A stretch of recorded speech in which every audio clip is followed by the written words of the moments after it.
Assalamualaikum warahmatullahi wabarakatuh. Selamat datang kembali di kelas mekanika. Pada video kali ini kita akan melanjutkan materi sebelumnya, yaitu tentang gaya sentral. Di mana untuk video ini kita akan belajar tentang persamaan gerak pada gaya sentral. Jadi apa sebenarnya gaya sentral itu? Jadi secara bebas gaya sentral itu bisa digambarkan sebagai suatu gaya yang mengarah pada suatu titik tertentu, tidak peduli dimanapun objek itu berada dalam ruang. Untuk lebih jelasnya kita bisa gambarkan pada next slide berikutnya.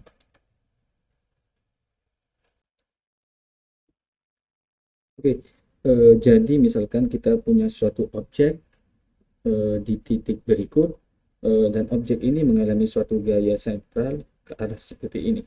Jadi misalkan arahnya menuju titik yang ada di sini.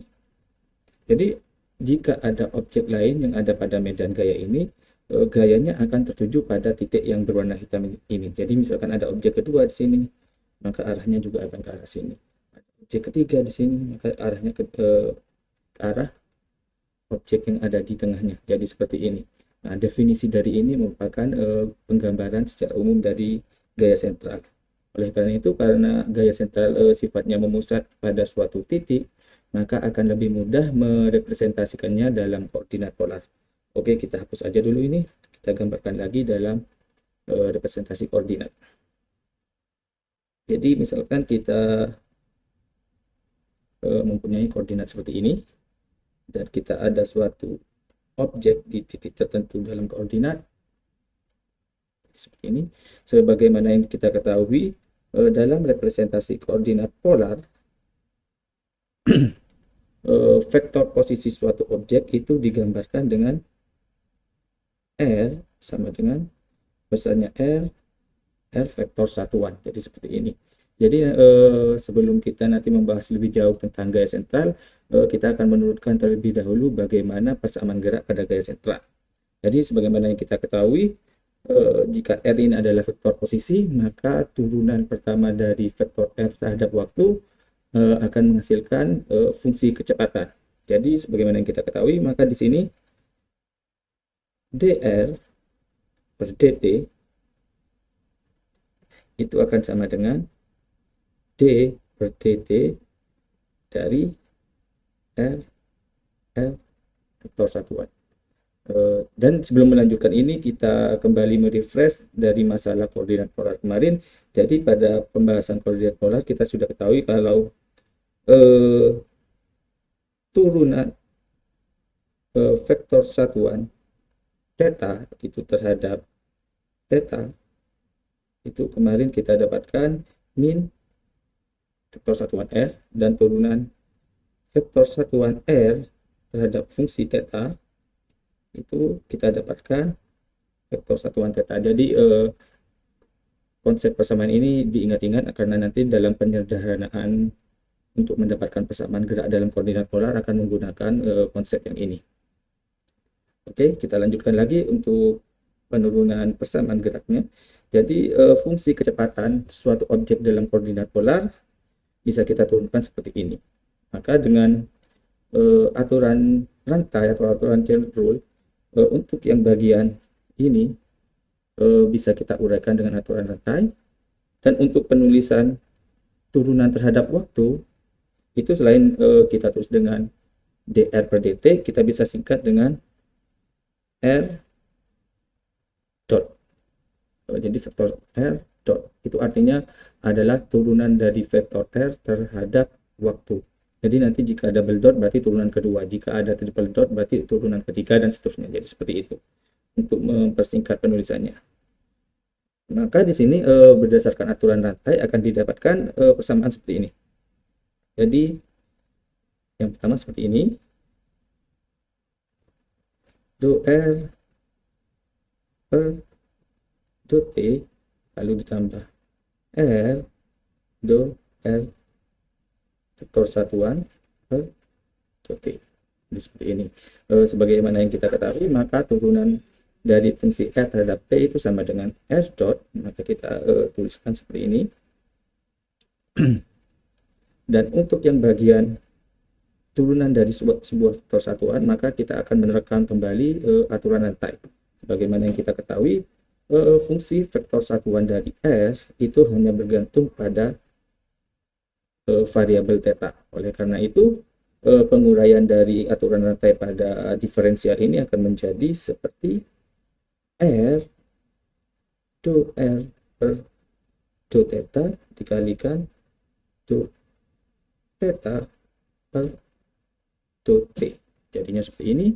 Maka dengan menerapkan aturan diferensial, kita dapatkan R dot R vektor satuan ditambah R, sedangkan do R, sorry ya, ini vektor satuan, do R vektor satuan per do theta itu menghasilkan vektor satuan yang mengarah ke sumbu theta, dan do theta per do T itu sama dengan theta dot. Maka jika kita rapikan kembali penulisan dari persamaan ini, maka fungsi kecepatan dalam koordinat polar itu akan menjadi R dot vektor satuan R ditambah R theta dot vektor satuan theta. Jadi di sini bisa terlihat ya, di sini ada dua fungsi, yaitu yang mengarah ke sumbu R adalah R dot, dan yang ini adalah R, ini dotnya tidak kelihatan ya, sebentar saya perjelas, R theta dot. Jadi seperti ini. Jadi di sini bisa terlihat, di sini adalah fungsi kecepatan yang ke arah sumbu R, dan ini adalah sebenarnya adalah kecepatan tangensialnya. Oke, jadi dari persamaan ini bisa kita lihat bahwa yang ke arah vektor R atau R dot misalnya menunjukkan kecepatan suatu objek ini meninggalkan atau mendekati titik pusat koordinatnya. Jadi direpresentasikan terhadap sumbu R, dan yang ke arah theta dot, yang ke arah vektor satuan theta itu adalah kecepatan tangensialnya. Oke.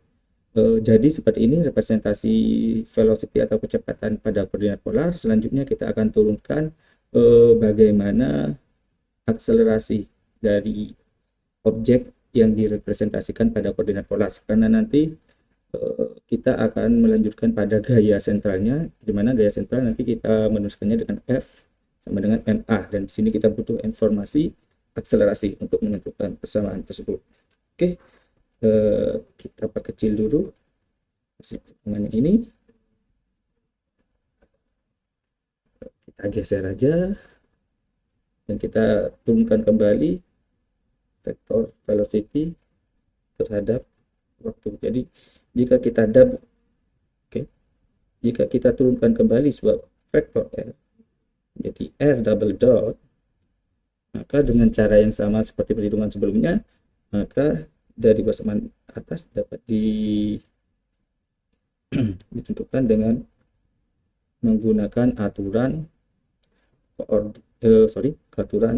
rantai pada diferensial. Oke, kita turunkan terhadap waktu ya, jadi bukan theta tadi. Jadi do per do T. Jadi untuk bagian yang pertama itu untuk R dot vektor satuan R ditambah do per do T untuk R theta dot theta vektor satuan. Seperti ini. Maka ini kita menerapkan konsep aturan rantai seperti yang sebelumnya pada perhitungan untuk mencari velocity. Maka ini didapatkan. Jadi saya langsung aja ya, tidak akan menguraikan kembali. Jadi di sini didapatkan R double dot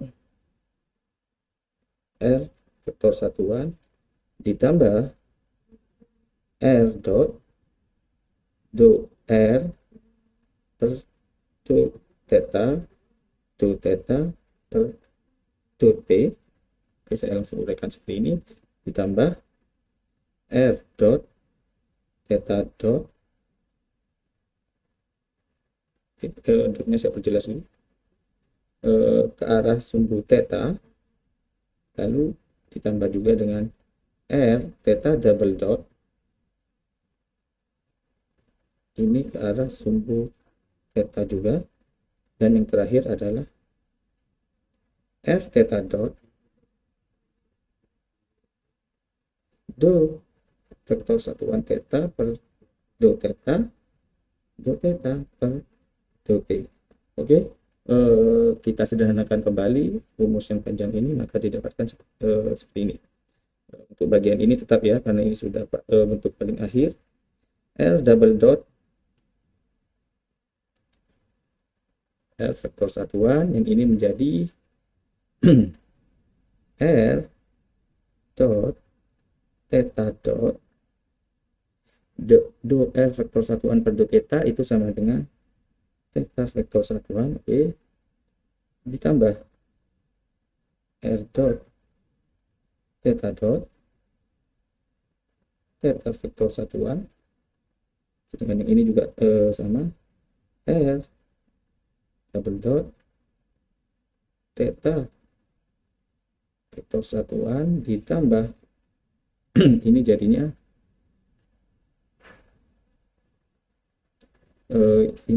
menjadi sorry ada glitch di sini. Kita lanjutkan. Jadi yang untuk selanjutnya R theta dot kuadrat ini min R vektor satuan.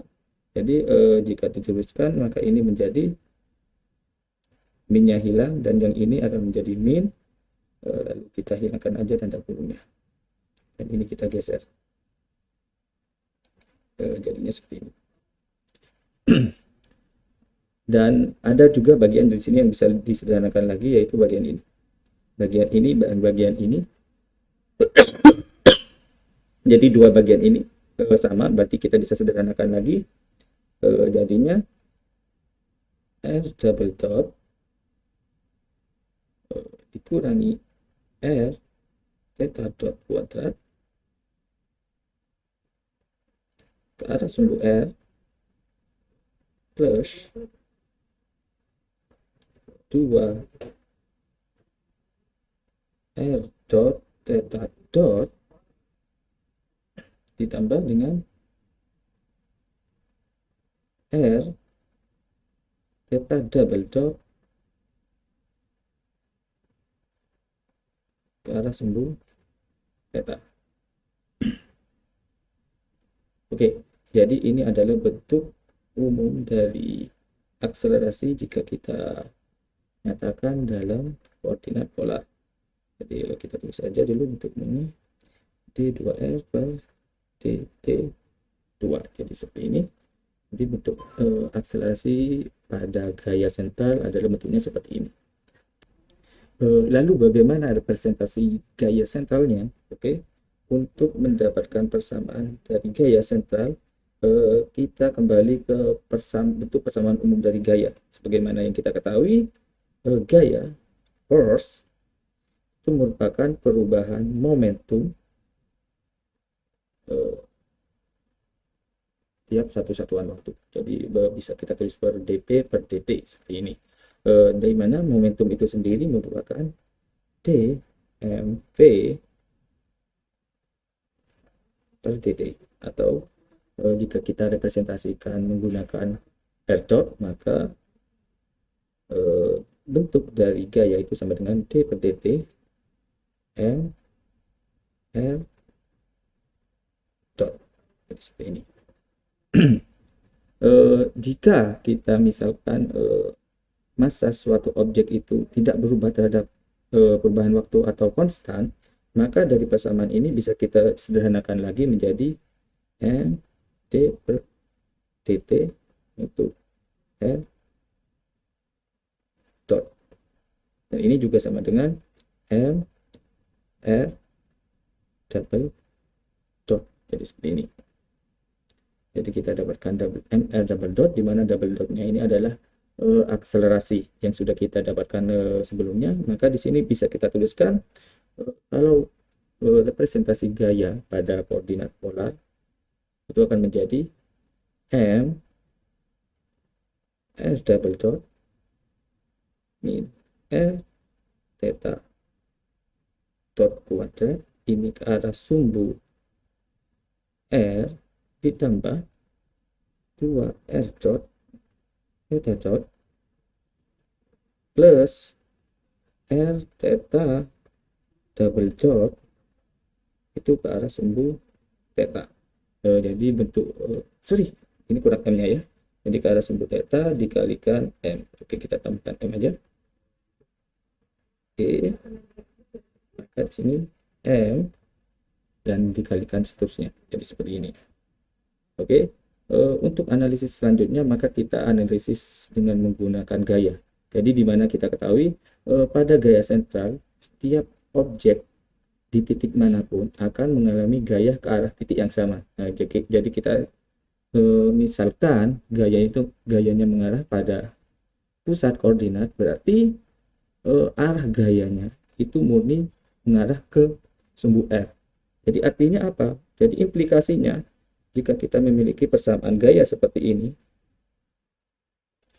dan gaya sentral itu sendiri hanya ke arah sumbu R, maka untuk bagian ke arah koordinat theta itu harus sama dengan 0, atau dengan kata lain 2 R dot theta dot plus R theta double dot itu harus sama dengan 0.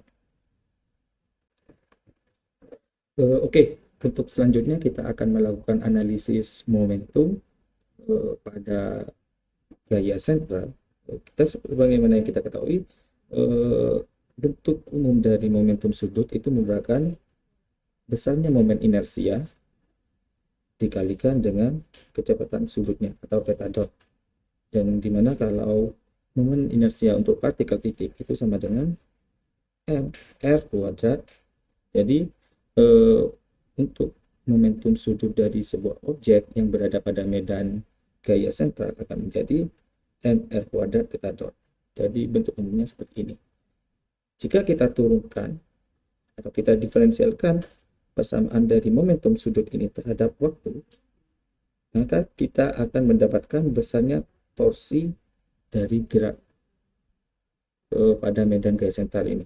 Jadi bagaimana torsinya? Karena turunan terhadap waktu, maka saya langsungkan aja ini menjadi